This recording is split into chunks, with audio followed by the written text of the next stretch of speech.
Olá, investidores, tudo bom?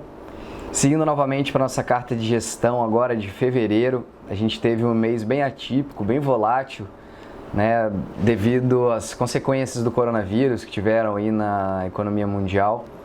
Apesar de ter deixado muitos desconfortáveis, a gente até comentou isso numa carta prévia no início de fevereiro, no meados de fevereiro. A gente volta aí para os nossos magos, né, os nossos orientadores e grandes referências do mercado, como Warren Buffett, com a frase que ele sempre diz, que é: seja medroso quando todos estão gananciosos e seja ganancioso quando todos estão temerosos. Então, voltar essas reflexões do mago de Omaha é importante, pode ter reflexões muito sábias sobre o nosso posicionamento desse momento atual.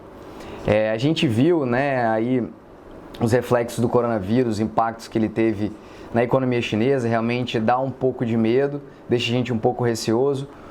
Porém, a gente está vendo que parece que a situação está controlada, a gente já tem mais pessoas sendo curadas, né, ou melhorando do que pessoas sendo infectadas na China.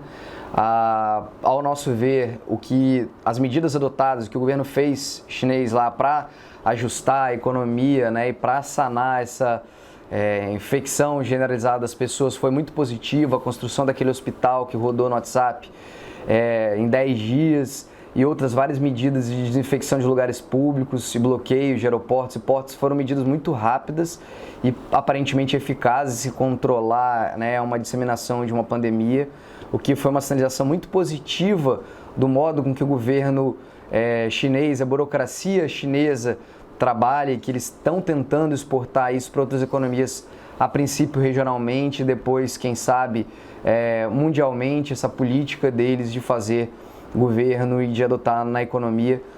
A sinalização que eles deram para o mundo foi muito positiva, é isso que eles queriam dar de sinalização, aparentemente eles conseguiram. Falando de economia, quando a gente está olhando de perspectivas econômicas, a gente tem uma sinalização sim de um impacto bem forte na economia chinesa. Pode ser o primeiro trimestre negativo do PIB em várias décadas, apesar de historicamente já ser esse trimestre o mais fraco da economia chinesa.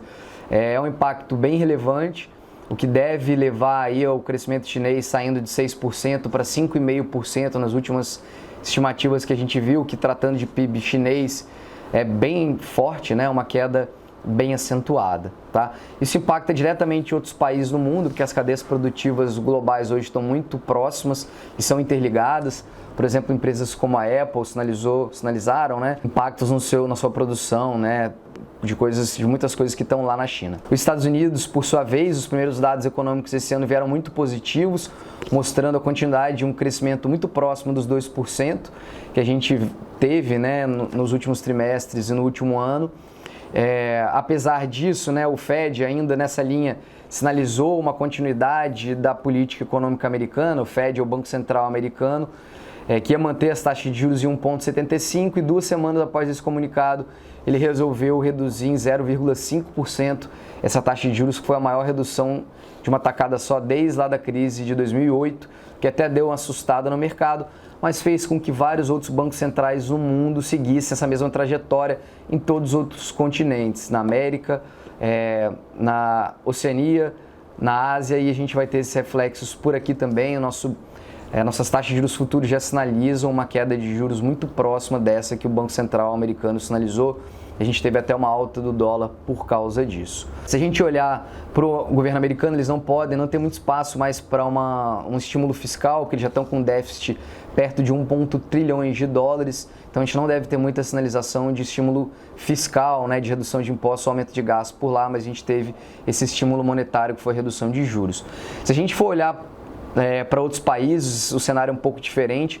A gente deve ter alguns estímulos fiscais, além dos monetários. Se a gente olhar para a Europa, que começou o ano muito parecido com os Estados Unidos, demonstrando até uma sinalização de um pequeno crescimento, até um crescimento maior do que vinha tendo no ano passado.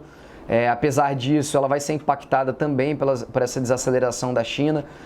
Pelas sinalizações que a gente tem agora, algo em torno a 0,10, 0,20 do PIB, né, do crescimento do PIB para esse ano. Então a gente tem uma desaceleração lá na Europa também, o que tem forçado e aí colocado uma pressão nos governos em ter estímulos econômicos. A gente já viu isso na Itália, que já sinalizou, na Dinamarca, na França, e na Alemanha principalmente, que é o país mais forte hoje da economia do euro em termos fiscais, né, com um arcabouço de medidas maiores que podem ser adotadas, e a gente já vê essa pressão maior sendo colocada na economia alemã e a sinalização dos países do G7, que inclui algumas economias europeias, de estímulos para sanar qualquer impacto que venha a ter o coronavírus, né, e a desaceleração chinesa sobre essas economias. Olhando aí, saindo da Europa, vindo para o Brasil, a gente teve o início do ano legislativo aqui, a gente já começa a ver algumas movimentações para as reformas que foram prometidas para esse ano. O secretário do Tesouro do governo sinalizou que a medida da PEC emergencial deve sair muito em breve, deve ser a próxima, a primeira a sair e a principal. Ele já vê com bons olhos lá dentro dessa medida, lá dentro do Congresso, sendo votada. Apesar de todos os ruídos que a gente vem tendo entre Executivo, Legislativo e Judiciário, que aconteceram, né, no ano passado e continuam acontecendo já desde o início desse ano legislativo, com alguns ruídos do Legislativo com o Bolsonaro, de alguns comentários que foram feitos, uma sinalização do Judiciário que poderia ser um caso de impeachment para o Bolsonaro, que já foi até descartado lá dentro do Congresso. Então, assim, a gente já vê algum ruído, alguma movimentação lá dentro, mas que não deve impactar essas medidas que estão sendo capitaneadas pelo Congresso, tá? Tanto pela Câmara quanto pelo Senado, que vem propondo essas medidas de reforma até à frente do Executivo muitas vezes, ou o Executivo primeiro indo até o Congresso para depois voltar com as propostas de medida. Então a gente acredita que elas vão passar, a gente está bem positivo com essas medidas, além de estar positivo com o que a gente viu dos dados econômicos da nossa economia, desemprego, a gente viu uma sinalização de redução nesse início de ano, né, do desemprego,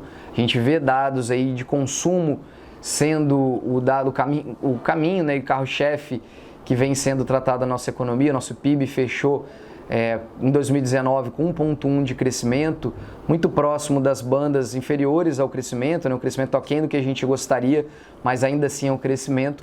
E a gente vê também ainda um crescimento robusto dos resultados das empresas que divulgaram resultado até agora, o que sinaliza tanto o que a gente vem tendo do governo, de redução do endividamento, volta da arrecadação, crescimento do PIB, redução do desemprego, que a gente está no início de um ciclo de crescimento econômico mais longo, que corrobora com a nossa visão mais longa, de longo prazo, né, de volta do nosso crescimento econômico, de volta da valorização das empresas, que já foi até antecipado, de certo modo, no mercado, mas que deve se perpetuar para os próximos anos, apesar dessas oscilações no meio do caminho que podem acontecer e que sempre aconteceram, vão continuar acontecendo, talvez não tão drásticas quanto foram nesse período, que não são normais, mas podem acontecer, né? O nosso mercado, ele se movimenta com altos e baixos, mas com uma tendência altista, principalmente quando a gente está falando desse volta de ciclo de crescimento econômico. Então a gente continua positivo para o longo prazo, apesar desse susto no mês de fevereiro. A gente está bem positivo com as nossas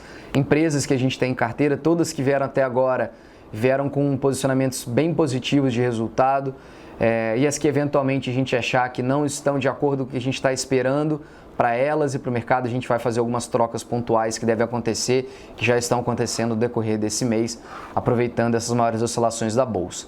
Então a gente segue muito confiante, como a gente falou. Esse movimento de fevereiro assusta um pouco, mas não muda as perspectivas que a gente tem de longo prazo, nem para o Brasil, nem para as economias emergentes, né, economias globais. E a gente também olha assim para as nossas empresas, essas medidas adotadas pelo governo continuam ajudando e os resultados continuam se mostrando bem positivos para que a gente continue com essa perspectiva para o nosso portfólio, tá bom? Qualquer dúvida, estamos à disposição para o contato de vocês. Se quiserem saber mais informações, a gente também está à disposição para auxiliá-los. Seguimos confiantes na recuperação do mercado e na continuidade do crescimento para esse ano. Vamos juntos.